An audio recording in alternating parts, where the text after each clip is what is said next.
The most important conversation has been reserved for this hour. It's basically a case of saving the best for last. Oh, yes, indeed. So, are you ready for this conversation? I'm hoping you are. The song I played, Am I Still a Special Man, by Peter and Paul Okoye, known to the free world as P Square, known for singing and jumping on stage. That's what they do for a living. It is off the best album that they have released. I say that boldly, and I'll defend it anywhere. Game Over. Yes, they have a lot of songs, a lot of albums, but you see that Game Over album. You see that album. If you have a copy of that, you know what I'm talking about. These days, all you have to do is go to a streaming platform and look it up. Nobody buys CDs anymore. I mean, you shouldn't, because the world has moved. So if you have not enjoyed that album, please go to your favorite streaming platform and check Game Over. Do Me, Stand Up, Roll It, No One Like You, More Than a Friend. Oh, that's an album. That is an album. Alright, so what are we talking about? It's about something that would come off as advice, recommendation, or a warning, depending on the context, but the words stay the same. And the expression is mind your business. It could be a piece of advice. It could be warning. It could be a recommendation. But the point is, it is supposed to save you from something. Another way that expression is used is when you ask a person, oh, your skin looks so nice. What is your skincare routine? This is what they tell you. Drink water and mind your business. Drink water and mind your what? Your business. Yes, indeed. People claim that is the way to get radiant skin. That if you drink water and mind what is in front of you, you will live long. But could this be true? Well, I'm not quite sure. You and I are about to find out. Minding your business is defined as asking for respect for other people's privacy. That means that place you are poking your nose does not concern you. It's not your business. So focus on your focus. It suggests that a person should stop interfering in what does not affect or concern them. The problem, and this is where the problem lies, is that you cannot always tell what concerns or affects you, because something that doesn't concern you today might concern you tomorrow if it escalates. And you think, oh, why didn't I intervene at the right time? But there are some ground rules. There are things that people know never to interfere with. And for me, I think the number one, maybe I have just this one rule. You see, relationship issue, I do my best, especially marriage. Oh, Lord have mercy. Husband and wife are doing this, so I do not interfere. I do not intervene. I do not interject. I don't enter at all. In fact, if I was inside, I come out. Because relationship issue, it is the most controversial, the most sensitive, the most chaotic, the most confusing place to put your head if it don't concern you. Do I have a story? I have two. One is personal experience. The other is another person's experience that will form the basis for your reaction.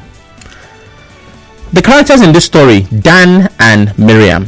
Yes, indeed. Who are they? You don't know them. These are human beings that I went to school with, my course-mates. If you've listened to me very well on radio, you must have heard that name Dan at least once. Friend of mine, we still communicate today. He's a videographer making dope videos. I think it was from Dan that I first handled a drone. Right? He's been into this videography thing for a long time. I've always seen a drone, but I've never really tried to operate it. So my guy has one. I'm like, oh really? Oh, this how I tried to fly. He did not fly. So I gave it back to the owner. So Dan and I go way back. We're both in computer science, Unizik. So he was my course mate. Right? Dan is the kind of guy that if I don't come to class early, you know, somebody has saved the seat for you. And if you eventually don't make it, they've written your name in attendance. You know, that's my guy. So, we're living our lives, looking to upgrade our GP, getting frustrated by school, just living the university experience. Then, in our third year, Dan starts to date Miriam. The problem with this story is that it was an unlikely relationship. You know how, and I'm not trying to put anybody down, right? But two people start dating and to you, it doesn't feel like the relationship is genuine. You just know something is not right. In fact, you might even start thinking, are you sure they are not using jazz to hold one person in this relationship? But because of respect, you don't say anything. It's your friend's relationship. You don't want to start talking anyhow about his lady. But some of us observers, election observers, we were literally counting down to when this relationship will end. Have you been in that position before? You see two people dating and in your mind, this thing will not last, but you don't want to talk. So we started counting down. Don't call me bad, no vex. I just know what I saw. So they were dating. And the crazy thing about this is they were in the same department. Miriam was also in computer science. And the crazier thing about it, because the story keeps getting crazy, is that the session ended. Of course, we were living off camp. Dan tells Miriam, hey, there's a vacancy at my lodge, where I live. And Miriam moves from where she used to live, goes to pay rent at Dan's apartment. She leaves the floor lower than his. I'm like, this thing, what they do like this? So first of all, they see in class every day and they come to class together. So they're literally married. I said, okay. So now, I'm out talking to my guy in class, but he's not alone. Miriam is there as well. Hey, Miriam, how far? Oh, boy, how far? Hey, Sam. But he's always with this girl. I'm like, what is going on? Long story short, they have a problem. That problem we'll be waiting for, it happens. One thing leads to another. I don't know the root of the problem. This one is shouting, this, that. What is going on? And they are at the verge of breaking up. Dan stops going to her room, which is literally downstairs. When they come to class in the morning, they don't see eye to eye. They just Of course, thanks to this breakup that is loading, Dan comes back to his guy, Samuel Akuchinedu, who has been waiting. So eventually they break up, right? And through this problem that they have, I never say anything. I do not interfere. I don't ask questions. Of course, Dan tells me a couple of things, but I just take as much as he gives me. Miriam, on the other hand, was expecting that the committee of friends would intervene because somehow, she was friends with all of us, even though I was closer to Dan. And when they eventually broke up, she told some of her friends that she was disappointed in, Dan's friends, that they didn't even come to her aid, her rescue. She remembers the time when she did this, she did that. And I heard it and I said, listen, I spoke to her. I understand you guys were going through whatever. But as a principle, I do not interfere in husband and wife matter. I just don't. I have learned too much to know that it is not my business until it becomes my business. And even when it becomes my business, I try to look for reasons why it should not. Because you see, when a couple who are going through a rough patch are quarreling and you take side, when they settle, it is on your head. A lot of people have been in this position. So I'd rather be the bad guy in your eye than be the one who took sides and tomorrow I now become the enemy of both of you. No. So for me, I don't interfere in relationship issues. What do I do instead? Drink water and mind your business. Drink water and mind your business. That's right. But sometimes we can take it too far. Sometimes you claim to be minding your business. Meanwhile, you really should intervene. So what's the story?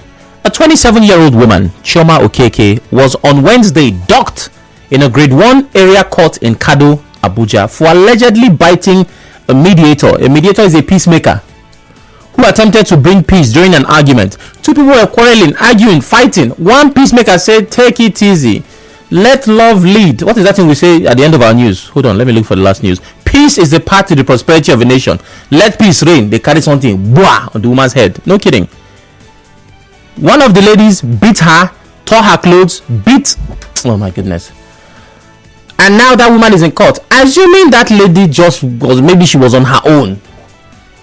Just say, I bet man continue to go where they go. She would not be in this position. Even though, the altercation kind of happened at her end. They came to her shop. But the argument was between the other lady and her customer. And she put mouth, she put head. Bass, boost followed. So my question is, and it's a very simple question. How can you tell when you should mind your business? What situations require minding your business?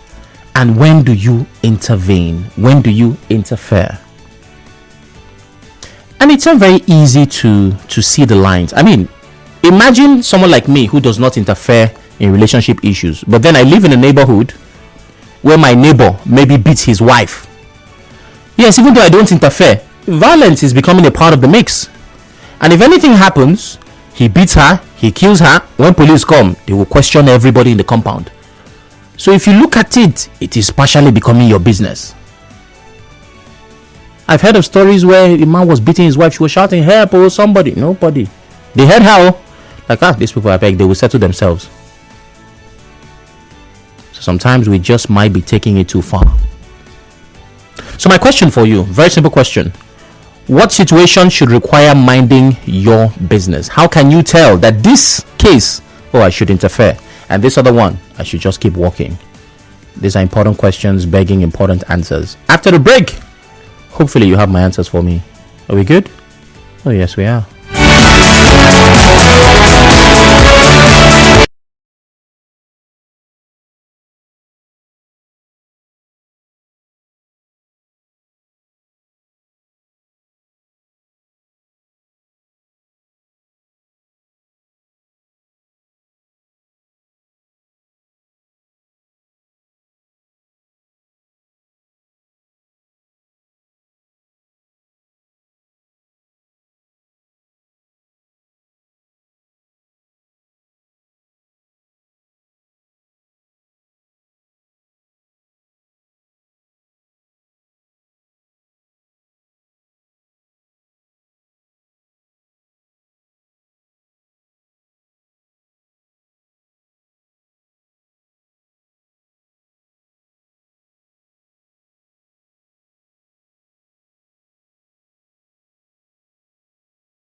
art of minding your business. Apparently, some people never get the memo. Some people do not understand the instruction. It could be an instruction for one, a piece of advice for another, or a warning. But minding your business is a survival skill.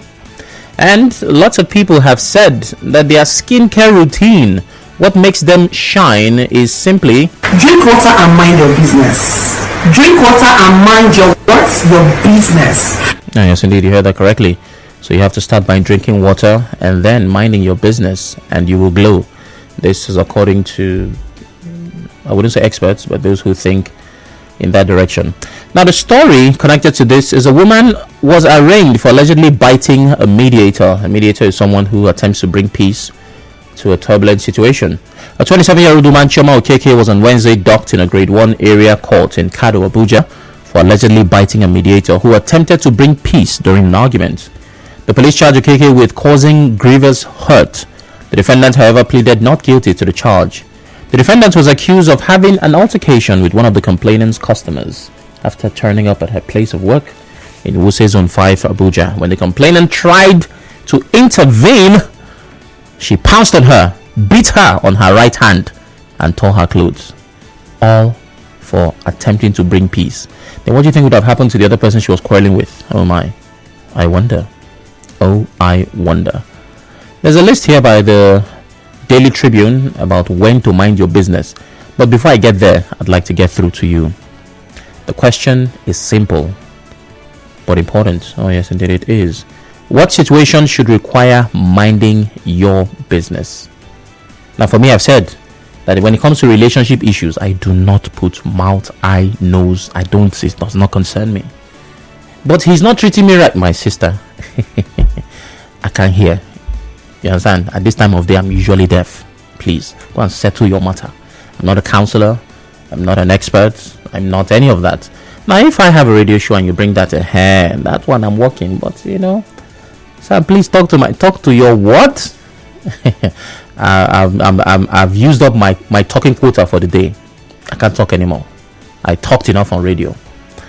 So relationship, it's just not what. Now, it doesn't mean that you can't give piece of advice, but interference, there's something, putting yourself in that situation. That's not something I want to do. So call me and tell me 0817-923-0002. 0817-923-0003. 0817-923-0007. WhatsApp is 080-903-06-416. We're live on Facebook and Twitter. You can watch as you listen, but most importantly, drop your comments on those platforms. Over to Facebook. When do I mind my business? Answer every time. Sorry, over to WhatsApp. When do I interfere? Only when I'm invited. My name is Newman Delight Sochima. Thank you. Okay.